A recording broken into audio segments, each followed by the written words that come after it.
Out here doing this job in Somerset County, deep in the woods area. You know, these properties aren't that big. This is a good sized property for New Jersey.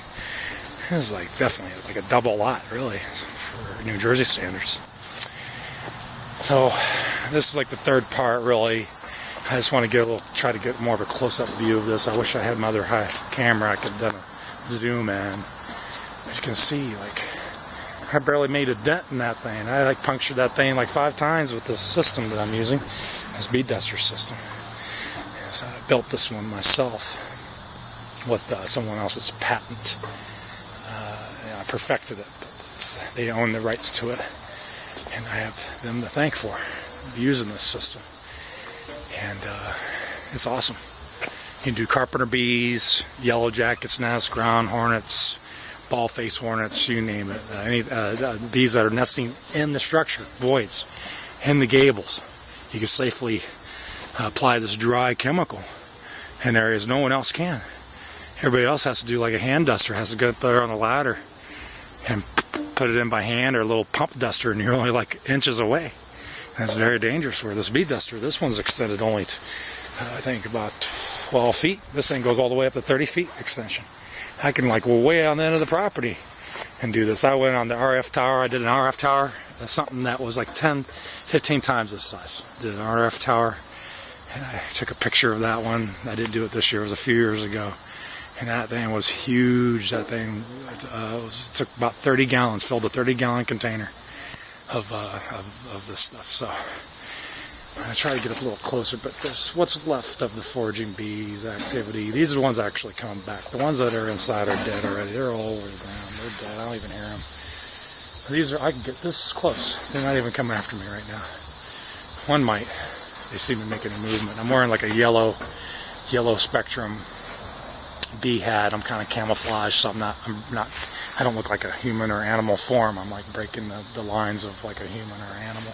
I look like a fixed thing, like a tree or something. They can't see the yellow. They're colorblind.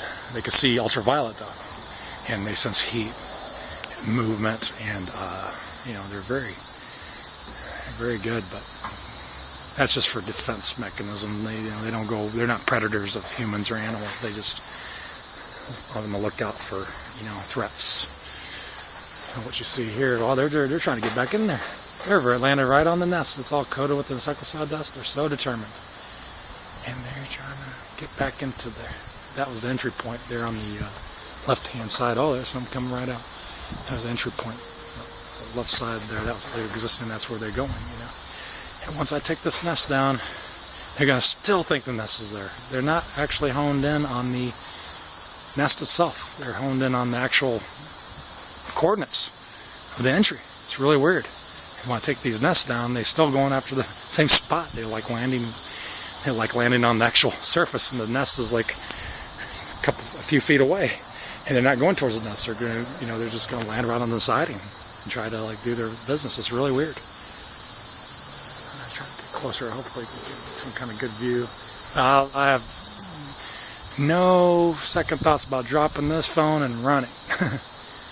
You know, it'll sting you. It'll sting you more than once. Try to get a little close if I can. This is a little too close, really. But be very quiet. And I'll take this thing down. Oh, see, they're dropping dead already. I can't really get close. They're so determined that they're just dropping on the ground already. I'm afraid the things just drop on my head.